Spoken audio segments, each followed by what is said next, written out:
Hi friends, నా భార్య పుట్టింటికి వెళ్ళిన సమయంలో సడన్గా ఒకరోజు మా ఇంటికి వచ్చిన సేల్స్ గర్లతో నాకు జరిగిన చిలిపి ముచ్చట్ల గురించి ఈరోజు మీతో పంచుకుంటున్నాను. నా పేరు శివ, నా వయసు 35 సంవత్సరాలు. నేను ఒక ఎలక్ట్రీషియన్గా పనిచేస్తున్నాను. అయితే ఒకరోజు మా అత్తవారింట్లో ఏదో ఫంక్షన్ కార్యక్రమం ఉండటంతో నా భార్య పిల్లలతో కలిసి వాళ్ళ అమ్మగారింటికి అయితే వెళ్ళింది.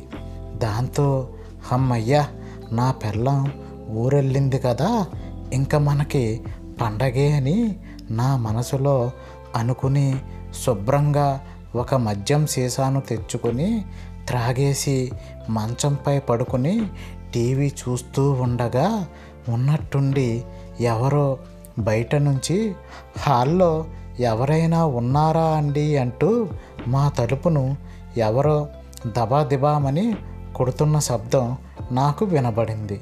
వెంటనే నేను తలుపు చప్పుళ్ళకి ఉలిక్కిపడి పైకి లేచాను.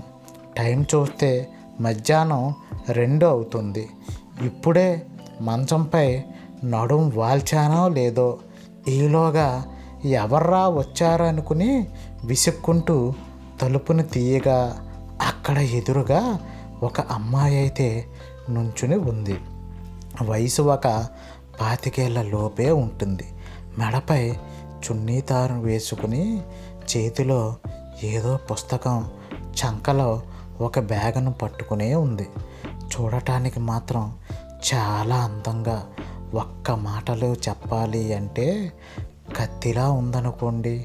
ఆ అమ్మాయి నాతో నమస్తే సార్, మీతో ఒక 10 నిమిషాలు మాట్లాడవచ్చా అంటూ నన్ను అడగసాగింది. అయితే అలా తనని చూసిన నేను ఎవరో సేల్స్ గర్ల్ అనుకుని కళ్ళు నలుపుకుంటూ చాలా చిరాకు పడుతూ, ఈ టైంలో ఏమమ్మడానికి వచ్చావు అని అడిగాను. దాంతో ఆమె బదులిస్తూ, అదేమీ లేదు సార్, నేను జస్ట్ డెమో చెబుతాను అంతే, మీకు నచ్చితేనే కొనుక్కోండి, డెమో మాత్రం ఫ్రీయే అంటూ నాకు సమాధానాన్ని ఇవ్వసాగింది. అయితే ఎలాగో కొనను కాబట్టి డెమో మాత్రం ఎందుకమ్మా, నీ టైం వేస్ట్, నా టైం కూడా వేస్ట్ అని తనతో అన్నాను.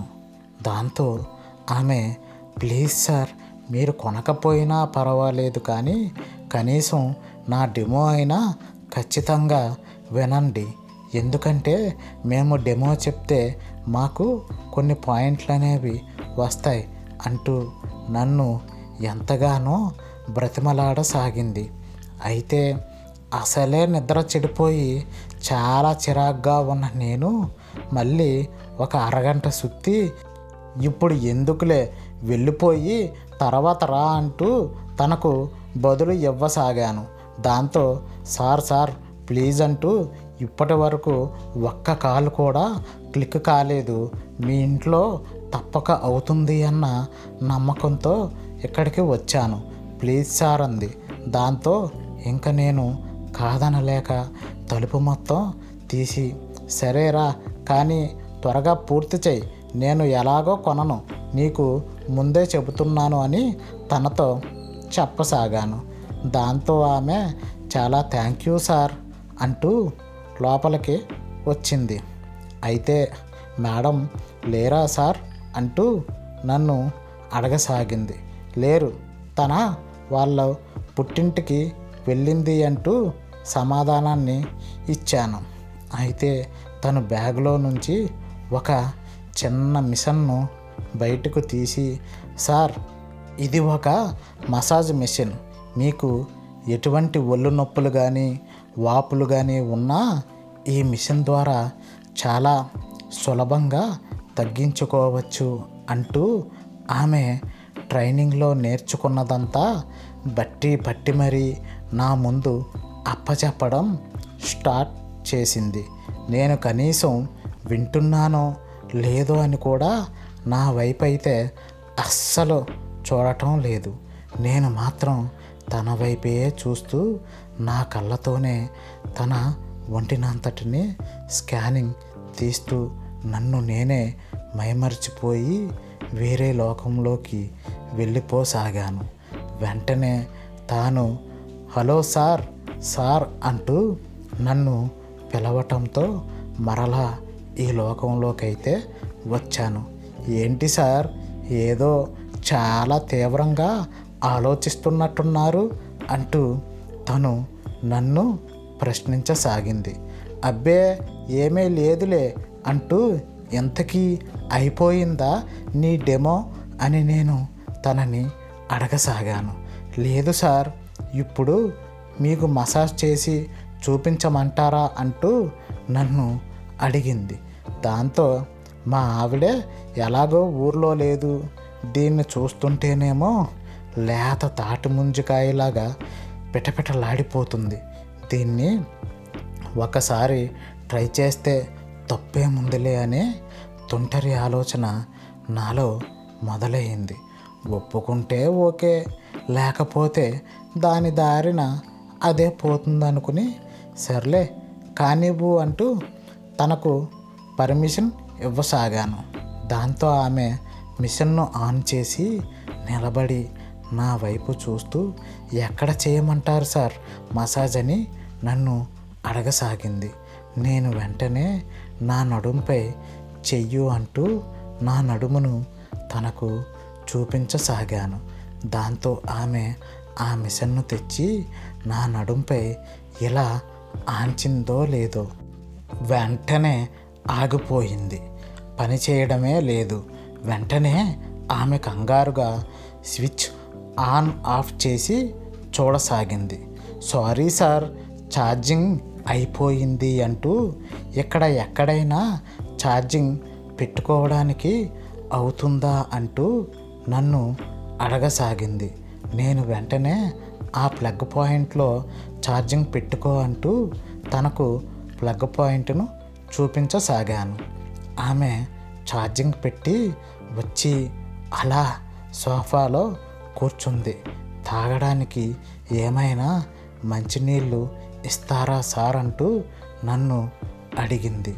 సరే అంటూ నేను కిచెన్లోకి వెళ్ళి ఒక కూల్ డ్రింక్ను తెచ్చి 2 గ్లాసుల్లో పోసి సర్వ్ చేశాను. అంతేకాకుండా సార్, నేను మీ బాత్రూమ్ను కూడా ఒకసారి వాడుకోవచ్చా అంటూ నన్ను రిక్వెస్ట్ చేసి మరీ అడిగింది. తప్పకుండా వాడుకో, వెళ్ళు, అయినా ఎండలో కూడా బాగా తిరిగి వచ్చినట్టున్నావు, ముఖమంతా బాగా కందిపోయినట్టు అయిపోయింది, వెళ్ళి కాస్త నీ ముఖాన్ని కూడా కడుక్కో, కాస్త చల్లగా ఉంటుంది అంటూ తనకు సలహాను కూడా ఇచ్చాను. అలా తన ఫేస్ వాష్ చేసుకుని బయటకు వచ్చాక నేను లోపల ఉన్న టవల్ను తీసుకుని వచ్చి ఆమెకు ఇచ్చాను. ఆమె కూడా థ్యాంక్ యూ సార్ అని అంది. వెంటనే నేను తెచ్చిన కూల్ డ్రింక్స్ని తనకి త్రాగు అంటూ ఇవ్వసాగాను. తాను మాత్రం మొహమాట పడుతూనే వద్దు సార్ అంటూ అంది. నేను ఇందులో ఏ మత్తు పదార్థం కలపలేదులే, నువ్వు ధైర్యంగా తాగవచ్చు, తీసుకో పర్వాలేదు అని తనతో అన్నాను.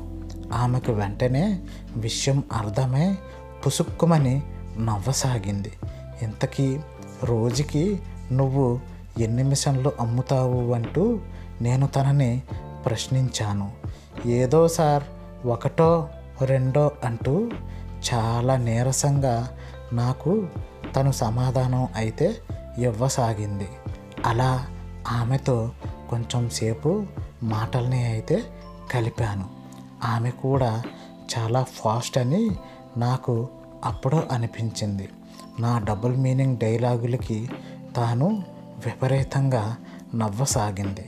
దాంతో నేను ఇంతకీ ఇలా ఇంటింటికి వెళ్ళి వస్తువులను అమ్మేటప్పుడు నీకు ఎవరైనా లైన్ వేశారా అంటూ తనని ప్రశ్నించసాగాను. దానికి ఆమె బదులిస్తూ మగజాతి ఆణిముత్యాలు ఉన్న మన సమాజంలో ఇటువంటివి జరగకుండా ఉంటాయా సార్? అన్ని చోట్ల ఉంటాయి. కాకపోతే సర్దుకుపోయి ముందుకు వెళ్ళిపోవలసిందే తప్పదుగా అంటూ నిట్టూర్పుగా సమాధానాన్ని అయితే నాకు ఇవ్వసాగింది. అయితే మరి ఎవరైనా ఇంకా అడ్వాన్స్ అయ్యారా అని అలా వివరాలను అడిగి తెలుసుకోవటానికి చాలా ట్రై చేశాను. కానీ నా మాటలు విన్న తను మాత్రం చాలా కంగారు పడుతూ లేదు లేదు సార్ అంటూ బదులివ్వసాగింది. మరి ఇప్పుడు ఇక్కడ ఎవ్వరూ లేరు కదా, నేను నిన్ను ఏదైనా చేస్తేనో అంటూ తనని పైనుంచి కింద వరకు చిలిపితుంటరి చూపులను చూస్తూ ప్రశ్నించసాగాను.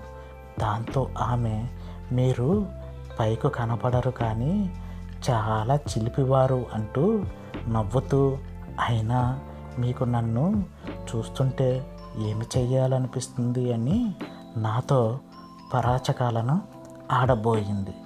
దాంతో నేను, అబ్బా నా బుట్టలో పడిందిరా నా బుల్బుల్ జిలేబీ పెట్ట అంటూ తనను నెమ్మదిగా ఆ పనికైతే ఒప్పిస్తూ పక్కనే ఉన్న మా బెడ్రూమ్లోకి తీసుకుని అలా వెళ్ళసాగాను.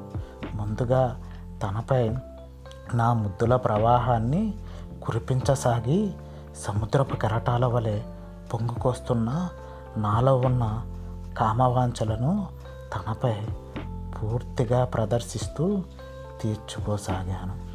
అలా మసాజ్ చేసే మిషన్లను అమ్ముకోవడానికి వచ్చిన ఆ సేల్స్ గర్ల్కు ఆ పూటంతా నేను మసాజ్ చేశాను. ఇంతకు మీకు ఆమె పేరు చెప్పలేదు కదూ? ఆమె పేరు ప్రణీత. ఇట్లు మీ శివ. ఓకే ఫ్రెండ్స్, మా వీడియో కనుక మీకు నచ్చినట్టయితే లైక్ చేస్తారని, షేర్ చేస్తారని, సబ్స్క్రైబ్ చేసుకుంటారని ఆశిస్తూ మరొక వీడియోతో నెక్స్ట్ మీ ముందుకు వస్తాను. Bye bye.